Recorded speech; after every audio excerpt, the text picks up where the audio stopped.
حضرت حمزہ بن عبد المطلب کا غم اتنا بڑا غم تھا کہ صحیح بخاری میں ایک پورا چیپٹر ہے غزوہ احد کے چیپٹر کے اندر نا، اس کا عنوان ہی ہے حضرت حمزہ بن عبد المطلب کی شہادت، اور اس میں وہ لمبی حدیث ہے واشی کے بارے میں۔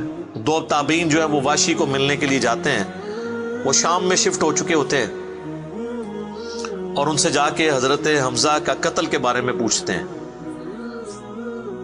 تو واشی بتاتے ہیں کہ جی میری یعنی ڈیوٹی لگائی گئی تھی جبیر بن مطعم کی طرف سے۔ خیر وہ جبیر بن مطعم بعد میں وہ بھی مسلمان ہو گئے، وہ بھی صحابی ہیں، اور ہند جو بیوی تھی ابو سفیان کی، اس نے اپنے باپ کا بھائیوں کا بدلہ لینا تھا، تو وہ کہتے ہیں میں ایک پتھر کے پیچھے چھپ گیا اور میں انتظار میں رہا کہ میں موقع ملتے ہی سامنے آ کے وہ نہیں لڑا، اس نے چھپ کے جو ہے نا وہ نیزے کا وار کیا، اور وہ کہتے ہیں ناف والی جگہ پہ میں نے نیزہ مارا اور وہ آر پار ہو گیا، اس کی وجہ سے حضرت حمزہ کی ڈیتھ ہو گئی۔ اور پھر کہتے ہیں میں جب مسلمانوں کو اللہ نے غلبہ دیا تو میں مکہ بھی چھوڑ کے یعنی فتح مکہ کے بعد طائف چلا گیا، طائف میں نے سکونت اختیار کر لی، تو بالآخر طائف میں بھی اسلام پہنچ گیا، وہاں کے قبائل نے بھی اسلام قبول کر لیا، چاروں ناچار میرے پاس کوئی حل نہیں تھا، تو مجھے میرے ساتھیوں نے کہا کہ رسول اللہ معاف کرنے والے ہیں، تم حضور کے سامنے پیش ہو، اللہ تعالیٰ تمہاری غلطی معاف کر دے گا، تو میں بھی ان لوگوں کے ساتھ چلا گیا۔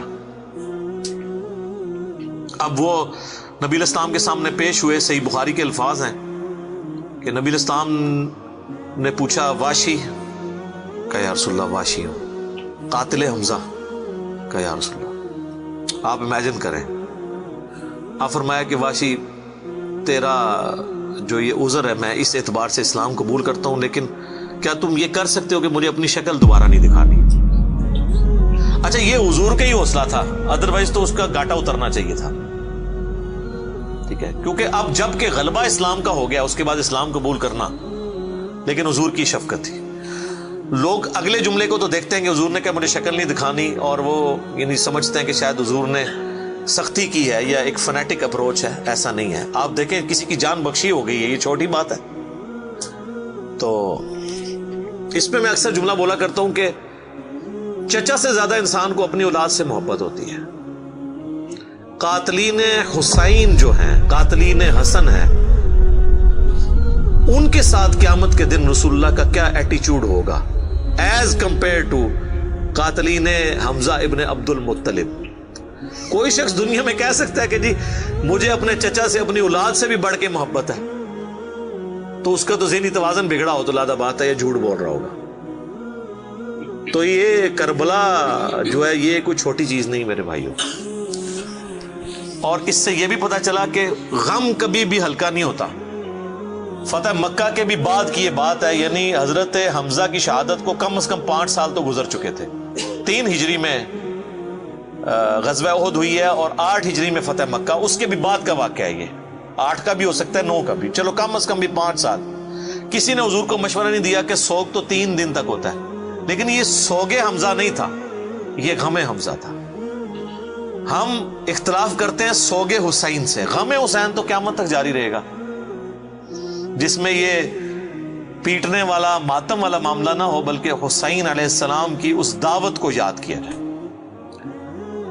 خیر حضرت واشی کہتے ہیں، ظاہر ہم تو ان کا احترام سے نام لیں گے، صحابی تو ہیں، وہ کہتے ہیں کہ مجھے پوری زندگی اس بات کا غم تھا اور میں اللہ سے دعا کرتا تھا کہ اللہ مجھ سے نہ کوئی بڑا کام کروانا ہے۔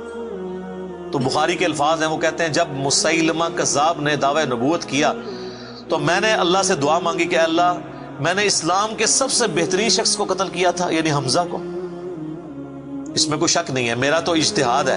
اگر حضور کی وفات کے وقت حضرت حمزہ زندہ ہوتے نا تو پہلا خلیفہ حضرت حمزہ نے بننا تھا، کیونکہ خلفائے راشدین جب موجود تھے، جب تک خلیفہ راشد نہیں وہ بنے تھے ابو بکر عمر عثمان و علی، ان کی موجودگی میں بھی حضور نے اپنا آرمی چیف حضرت حمزہ کو بنایا ہوا تھا۔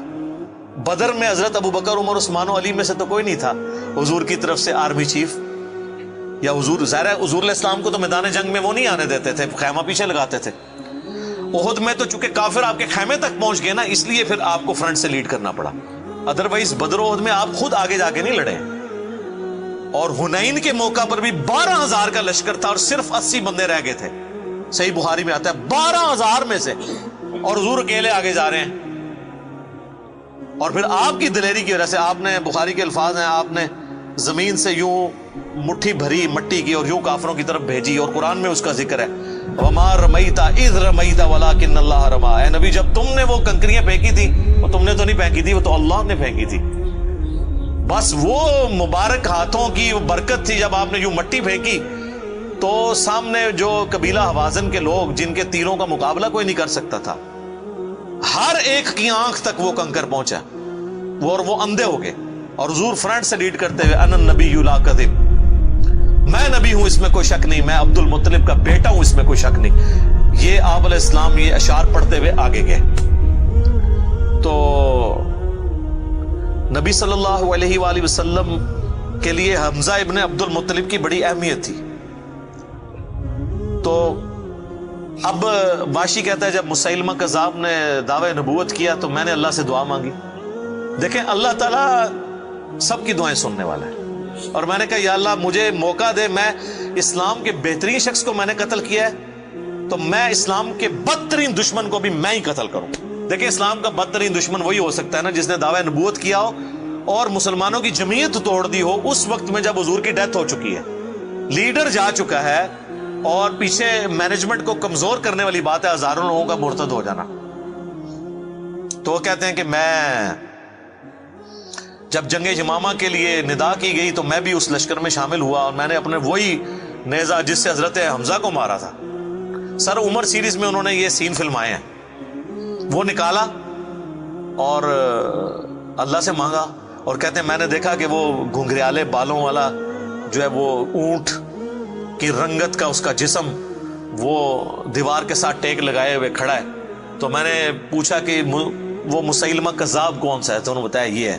انہوں نے دور سے اس کو مارا، ان کا نشانہ تو بڑا زبردست تھا، تو وہ مارا گیا اور گر پڑا زمین کے اوپر اس نیزے کے وار سے. پھر ایک انصاری صحابی نے آگے بڑھ کے اس کی گردن کاٹ دی.